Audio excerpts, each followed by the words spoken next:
Hi friends, today is Friday, October 11th, and I am in Sacramento, California. I am preparing to go on a 7-day silent meditation retreat in the wilderness, off the grid, outside of Sacramento, in the mountains, and so I will not be available to post updates for the next week ahead.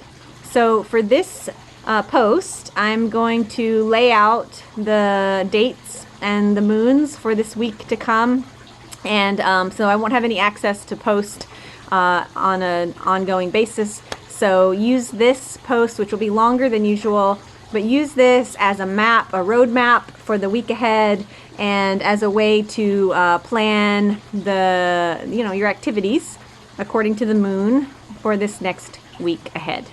Okay, so today is Friday, and the moon today has been void, of course, for most of the day.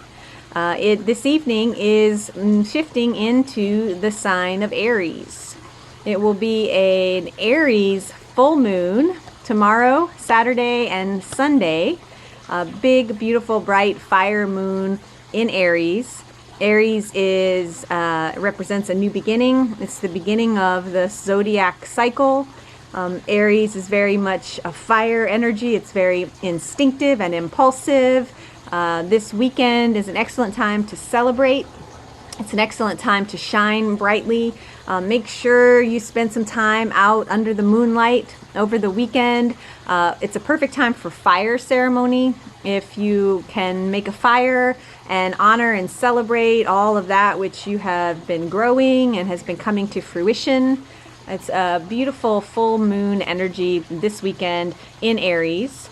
Aries moon is always an excellent time to initiate something, to begin something new, especially if it's something that you've been growing and cultivating and creating. This is a great weekend to let it shine, to let it really glow in the fullness of this beautiful Aries full moon. So again, the Aries full moon, Saturday, Sunday, until about 3 p.m. on Sunday. And then Sunday after 3, we will be in the void of course time. And so this void of course moon will last Sunday 3 p.m. until Monday around 9:30 a.m. So just remembering on Sunday afternoon and evening and into Monday morning, the void moon is that shifting time. It's the time of sort of going into neutral, allowing some spaciousness.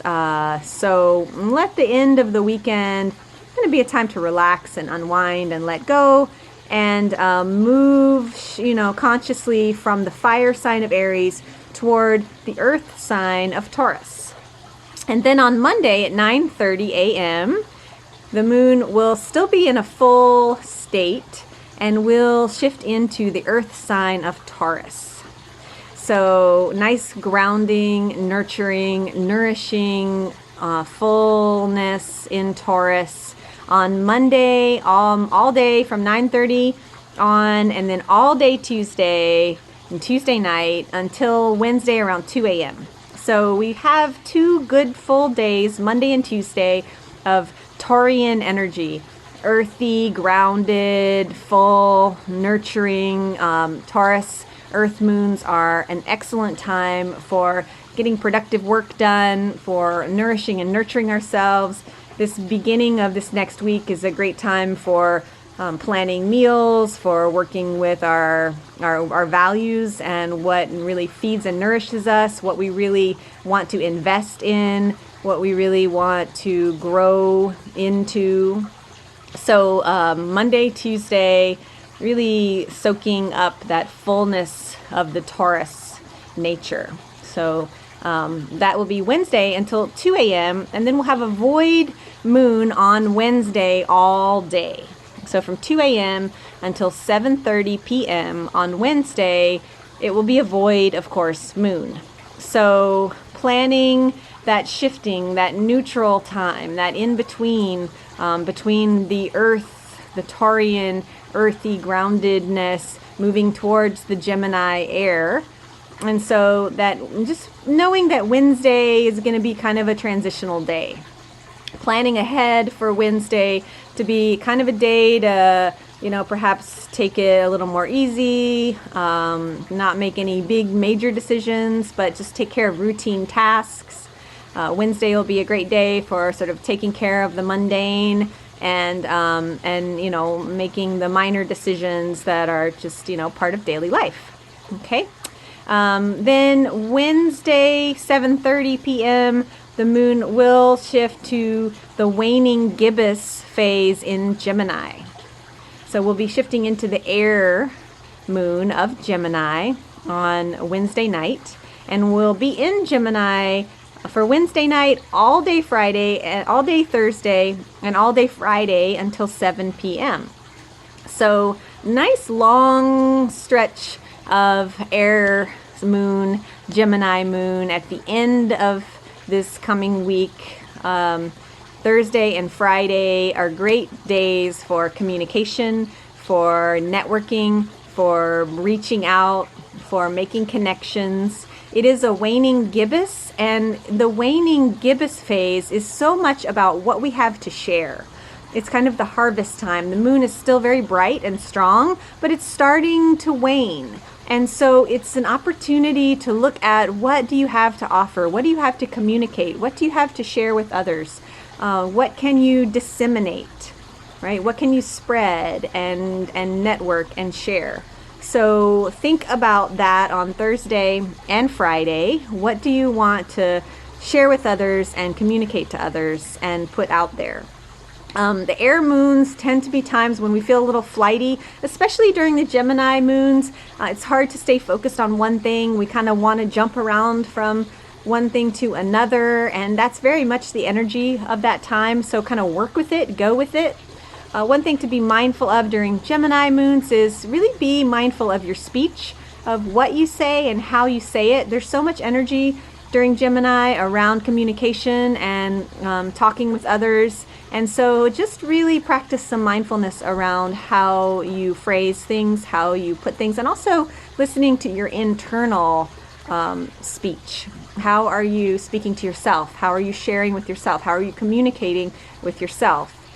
Be kind to yourself in that air moon time. It can be a time when we feel mentally a little sort of distracted or overwhelmed at times. So just prepare for Thursday, Friday to be a bit more busy in the mind, and take care of yourself in that way.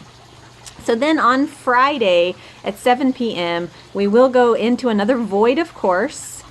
The void of course moon will be shifting from the air moon of Gemini towards the water moon of Cancer. And so it will be void from 7 p.m. on Friday until Saturday at 4 a.m. So it's pretty much an overnight void. Really encourage you on Friday night to get some rest. To really let yourself slow down, let yourself get some good sleep on Friday night, moving into Saturday. And then next Saturday, beginning at 4 a.m., we will have that waning gibbous moon in Cancer, in the water sign of Cancer, which is all about home and nurturing and restoration and taking care and mothering ourselves and others. So preparing for next weekend to be a weekend of the Cancer moon, the water moon, looking at what you can do at home, how you can nurture and care for yourself and others in your life. And so that waning gibbous moon in Cancer will be from Saturday 4 a.m. all the way till Monday at 6 a.m. So pretty much all day, Saturday and Sunday, is beautiful Cancer restoration, deep nurturing of the self. So that is the schedule for the week ahead. I will come back with another update by probably next Monday. And so this is your map, your road map for the week ahead. If you want to go back and listen again and take some notes and mark it in your calendar, when those voids are and what the elements are this week. This is a beautiful week coming up to play around with scheduling and planning according to the cycle of the moon. So I am super grateful for your participation, for listening, for sticking with this 10-minute post. And I am taking you with me on this beautiful retreat time, and will dedicate my practice to you and to this project and this continuing exploration of playing along with the moon. Okay, much love. Thank you so much, and I will see you again. Ciao.